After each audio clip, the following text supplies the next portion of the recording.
Greetings, friends and future friends. In this video, I want to show you a playlist I created called Studio Shop Videos. Now, the Studio Shop videos are videos I created that give you an idea how you can fix, repair, and adjust things in your studio. That way, you keep your studio going. Because sometimes you need to be a carpenter or an electrician or a plumber to keep things running. So, let's take a look at that playlist. Now, in this video, I want to show you a new playlist I created called Studio Shop. I'm going to leave a link below in this video that'll take you directly to that playlist. But if you don't want to use that link, remember you can come down here where it says John Michaels, click on that, and that's going to take you to my YouTube channel, the John Michaels YouTube channel. Then go over here and click on that playlist. And that's going to take you to this playlist right here. And these are all the playlists I have. Then click on Studio Shop, and it's going to take you right here to the Studio Shop playlist.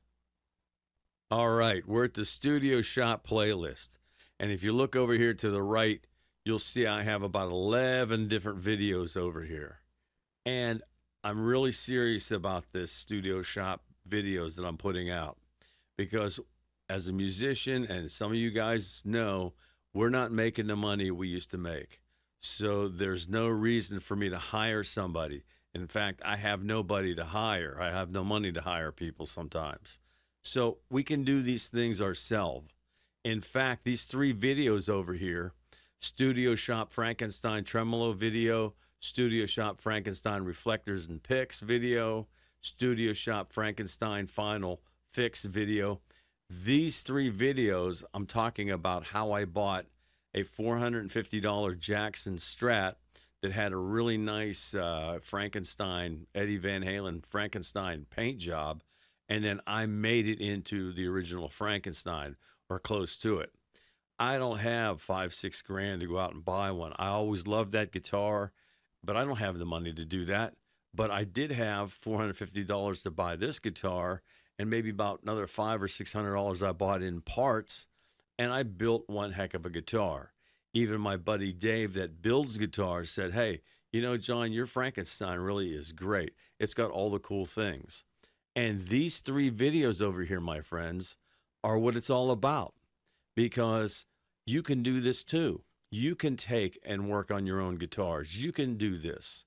And if you ever have any questions about things, leave a comment and maybe I'll put a video out on it. But we can work on our own guitars. We can do light work. I do light amp work. Now, amp work is a little tricky because you got to have the right parts, and it's hard to get the parts for. But, you know, fixing speaker wires, soldering things up, you know, we can do that. You can do that. And in these videos, they're all about that. It's all about trying to fix something.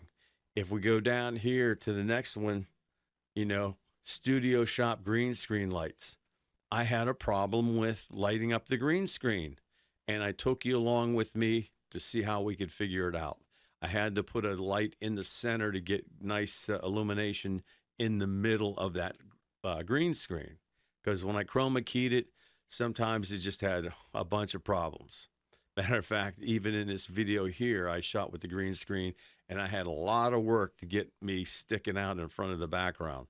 But with this new lighting system, it's going to work, and you were there. The shotgun mic fix, hey, you were there too. In this video, I want to show you how I rigged up my shotgun mics, because in my studio now, I have 2 means of shooting video. I can shoot the backdrops where you see a lot of my intros and outros, and I can spin it around and I can be in the green screen. So, you know, that whole system, you were there. If you watch that video, you'll see how I built those things. And the Carpenter, you know, I wrote down here, Studio Shop, Carpenter, and guitar.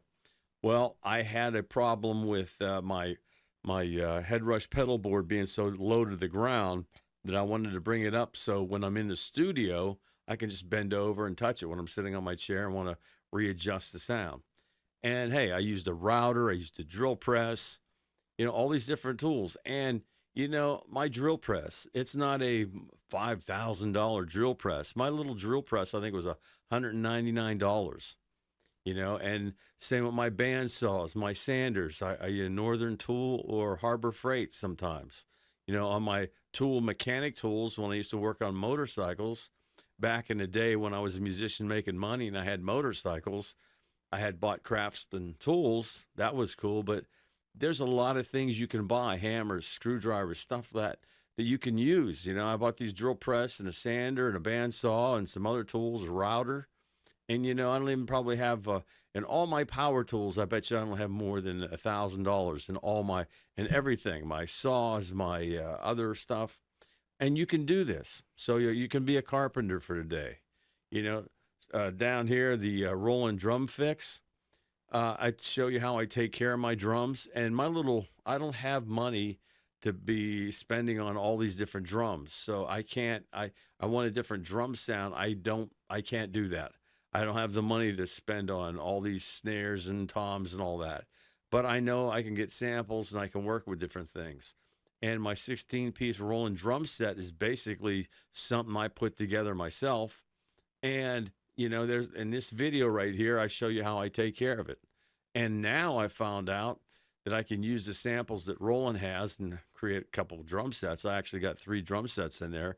If you watch this video right here, at the end, you'll see the 3 major drum sets I have in that Roland setup. But now I can actually MIDI out of that 16-piece drum set and go right into my PA5X. So now my PA5X has all these different drum kits, and now I can play all those drum kits in the PA5X with my Roland drum set. And down here, studio shop client be happy video. If you're working with people, one of the biggest things, we eat, we sleep, we drink, and, we go to the bathroom. We have to, relieve ourselves. So you want to have a nice place for that to happen. You don't want to be having someone worry about, what's going to crawl up under the toilet.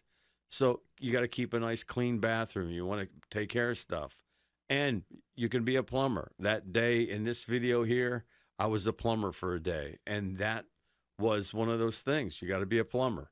Because plumber probably would have charged me, who knows, a couple $100.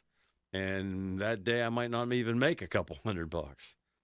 Cable hangers, that was another good video, and basically, hey, you can't run guitars or keyboards or drums without cables. Learn how to do that. Clean keyboard right here. That was basically taking care of your keyboards. There's 2 main things on the keyboards, the deck of the keyboards, the keyboard itself. And then also the real delicate part is the screen. And I showed you how to take care of that. And down here, studio shop faders. That is one thing. I don't have, again, I'm a poor guy. I don't have these tens of thousands of dollars digital mixers. I've got a couple old analog mixers, which are clean. They work great. I keep them in good shape. But hey, those faders, every now and then, every 3 or 4 months, I got to come in and clean them and lube them up so that they can be quiet and they feel good. When you're sliding them up, you don't want any hesitations. This is all stuff you can take care of. And that pretty much wraps up this studio shop playlist right here. So the last thing I want to tell you, and I can't express it to you enough, is how I want you to watch these videos, because there's so much you can learn from these things. And I was a lucky guy growing up. My dad was a construction worker, heavy equipment, and a fabricator. And he didn't fabricate to build fancy bikes. He fabricated to keep that bulldozer working. And my uncles were carpenters. My other uncles were machinists. And I gained a lot of knowledge from that, and I'm applying it to my studio. And I'm telling you right now, you can do this stuff. The first time you fix something, it might not work perfectly that first time, but you're going to get better at it. You can do it. And you can save yourself a lot of money doing this stuff, making your own repairs. So go over here and watch some of these videos over here. There are 11 of them. And, and also, as I said before in this video, if there's something in this list or something you want me to figure out how to work on, or you want to fix something, just drop a comment down below and I'll see if I can put a video out on it. So I hope you check out this playlist. We have several videos in the Studio Shop series. And in watching the videos, I hope they help you be able to fix, repair, and adjust things in your studio. Also, if you haven't subscribed to the channel, please subscribe. You help us grow the channel. That way we can bring you more cool stuff. So take care, my friends, and thanks for watching.